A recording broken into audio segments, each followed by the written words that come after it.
My first job was to collect and organize a working team. To begin with, we brought over as the highest ground headquarters only the 2nd Corps. By building up from the bottom, we kept all our preparatory work concrete and specific and had time for careful selection of high commanders. In the summer of 1942, as Allied offensive strength was massed in England, that courageous nation was still suffering from the Battle of Britain. The Luftwaffe no longer got through as often as it had earlier in the war, but it would be many months and even years before London would resemble its pre-war self. Life for the British became even more bleak as the scarcity of food resulted in further cutting of the already meager rations. That year, the British citizen was limited to 24 cents worth of meat as his total allotment for the week.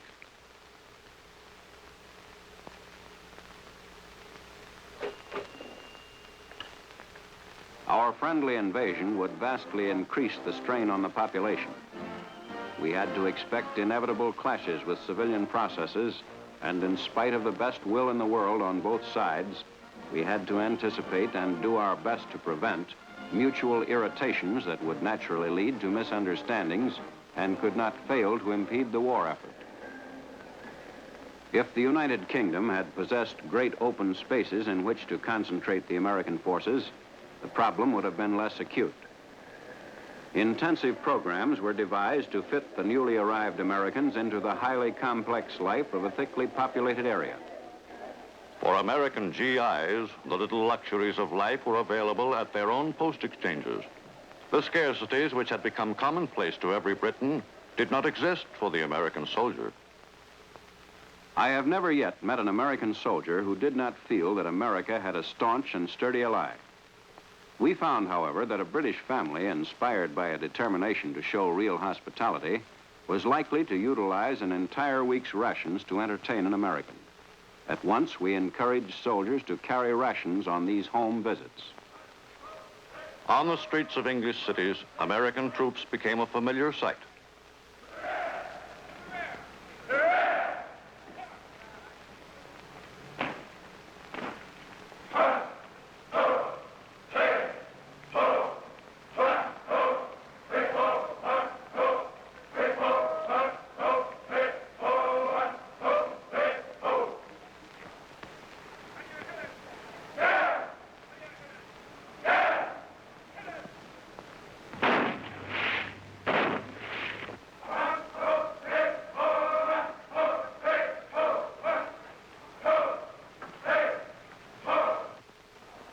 The major problem of accommodating the 2 million Americans who would be arriving in Britain during the next 2 years was the immediate task at hand.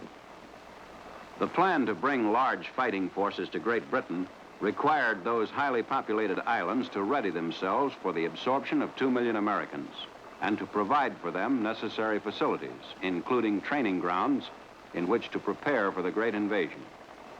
Because of the density of population, every soldier arriving in England made living conditions just that much more difficult.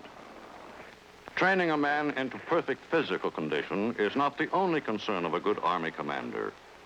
An equally important consideration is the psychological preparation for a soldier about to go into battle. I have heard commanders attempt to oversimplify this psychological problem with the assertion that soldiers fight for only a few simple reasons: pride in a unit, respect for the opinions of comrades, and blind devotion to a leader. These are important, and the wise commander will neglect none of them. But the American soldier, in spite of wisecracking, sometimes cynical speech, is an intelligent human being who demands and deserves basic understanding of the reasons why his country took up arms and of the conflicting consequences of victory or defeat. Yes, take children from the faith of their fathers and teach them the state is the only church. And the head of the state is the voice of God.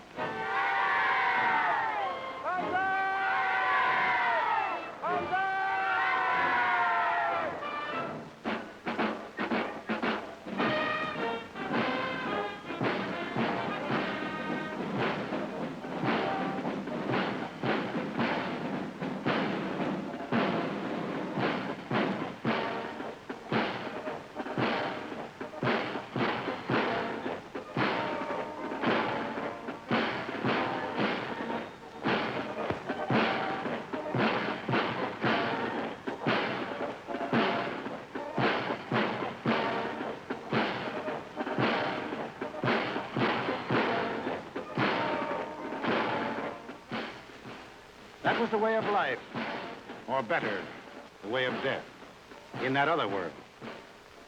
Belief in an underlying cause is as important to success in war as any local discipline. From America, too, came the machines and equipment the troops would need in mounting an invasion force. The modest flow of material which landed in Great Britain in the summer of 1942 was to increase to gigantic proportions during the 2 years that followed.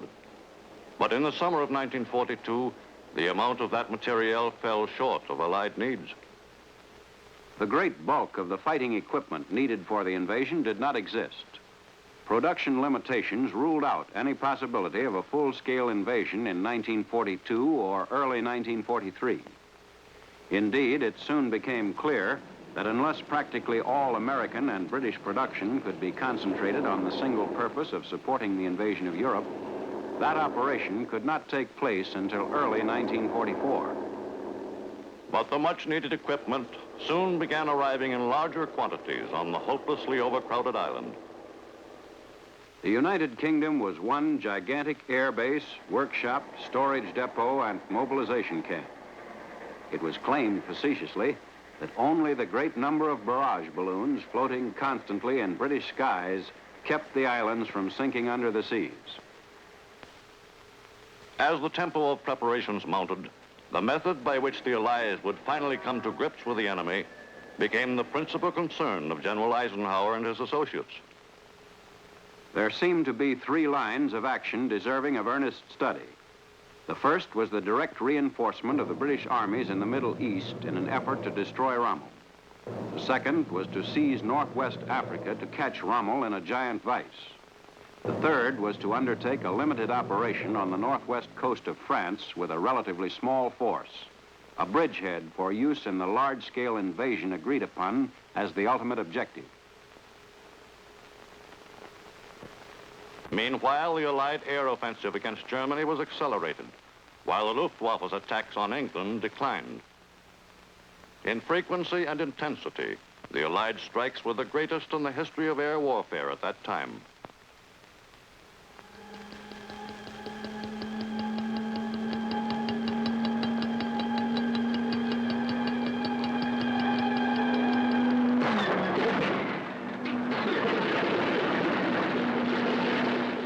Heavy long-range bombers were becoming available in increasing numbers.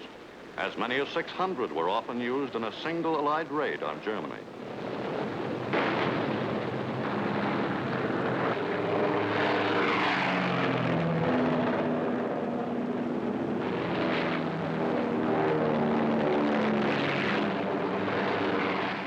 The U.S. Army Air Forces believed in daylight bombing with the heavily defended fortress type of bomber as the backbone. I emphatically agreed. We believed that in close formations permitting concentration of a terrific firepower, they could carry out daylight operations without undue losses.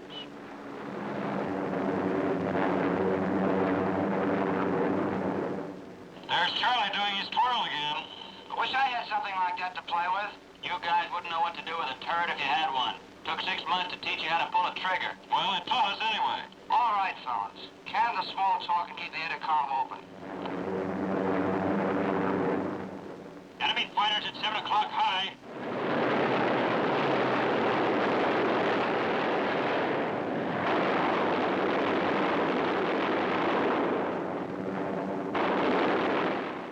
Joe, you're firing when they're too far out. Let them get in closer. Closer? I could have kissed that last guy, if it was more my type.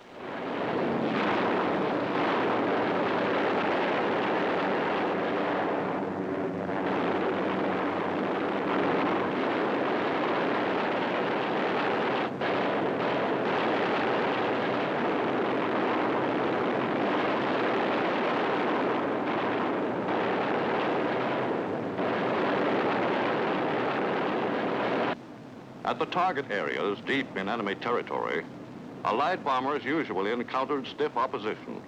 But our losses at that time were not great, and the results in bombed-out Nazi war factories and other military objectives were considerable.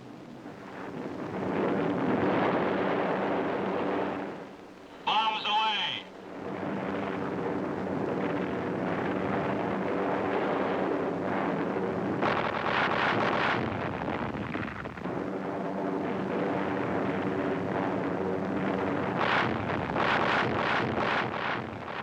months that followed, the Germans began to shoot down a higher percentage of our bombers, which still operated without long-range fighter support. The Prime Minister urged us to give up the whole idea of daylight bombing and start training our crews for night work.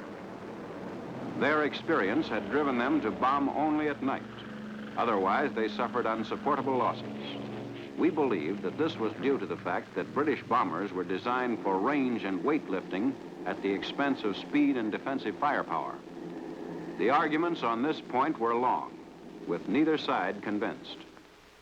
On the Nazis' other front, our Russian allies were giving ground, but stubbornly resisting Germany's powerful eastern offensive. With no enemy ground forces to contend with on the Western Front, Hitler concentrated a large percentage of his crack troops in the titanic struggle with the Russians. Russia was insistently demanding an offensive move by Great Britain and the United States during 1942. And there was a lively fear that unless such a move was undertaken, the gravest consequences might ensue on the Russian front. In London, on July 24, 1942, at a top-secret meeting of the combined chiefs of staff, the decision on the location of the first Allied ground offensive against Hitler was made. It was determined to proceed with the planning for the invasion of Northwest Africa with an Allied force of all arms, to be carried out under an American commander. The operation received the name Torch. To most Americans, the objective, the teeming, squalid territory of French North Africa, had long been thought of as a colorful land of mystery and intrigue.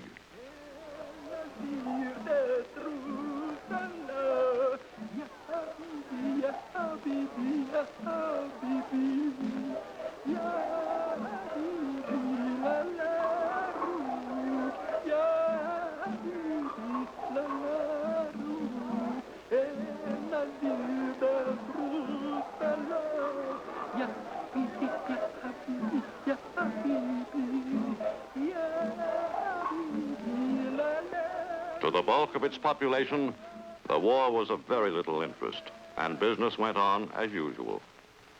Nazi ships tied up regularly in North African ports such as Algiers, which were controlled by the Vichy French government, to take aboard food and supplies for delivery to German troops in Europe. Theoretically, the Vichy French government was neutral, and thus its French North African territory was free of access to any nation's ships. But actually, Vichy was unofficially under Hitler's domination, and the French North Africans, cooperating with Vichy, furnished the Germans quantities of supplies. The Allies were aware of the alarming possibility that German troops might march unopposed through Vichy France and Spain, then cross over to Spanish Morocco, thus sealing off the Mediterranean completely and complicating any Allied plans for a North African invasion. Spain's dictator, Francisco Paulino Franco, though neutral, had always been well disposed toward his fellow fascist in Berlin. The possibility of Spain joining the Axis was not considered far-fetched in the summer of 1942. Under Franco's control was Spanish Morocco, across the Strait of Gibraltar, a most strategically situated North African territory, which boasted some 140,000 native troops.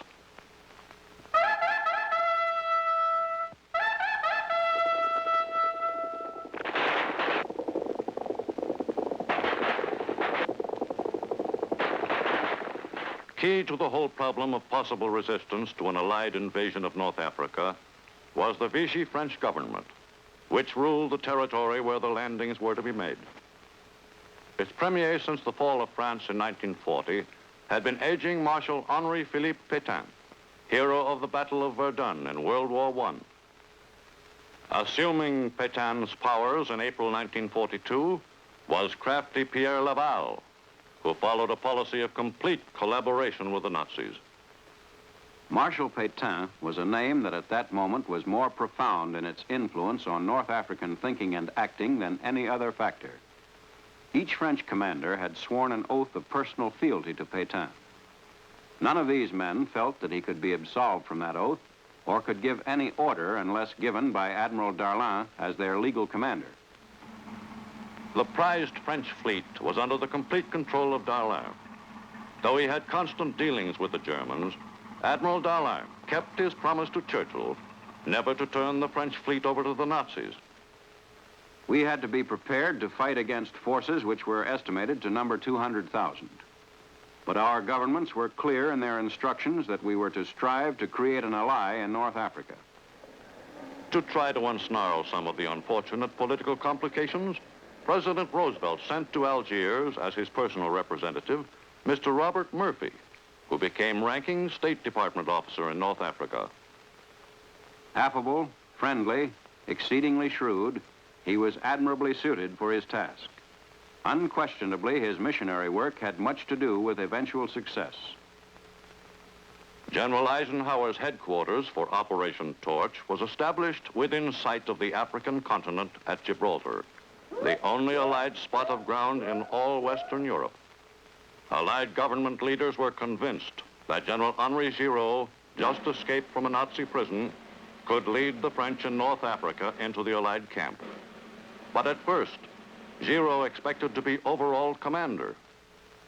As the date for the invasion approached, the atmosphere in Gibraltar became suddenly tense.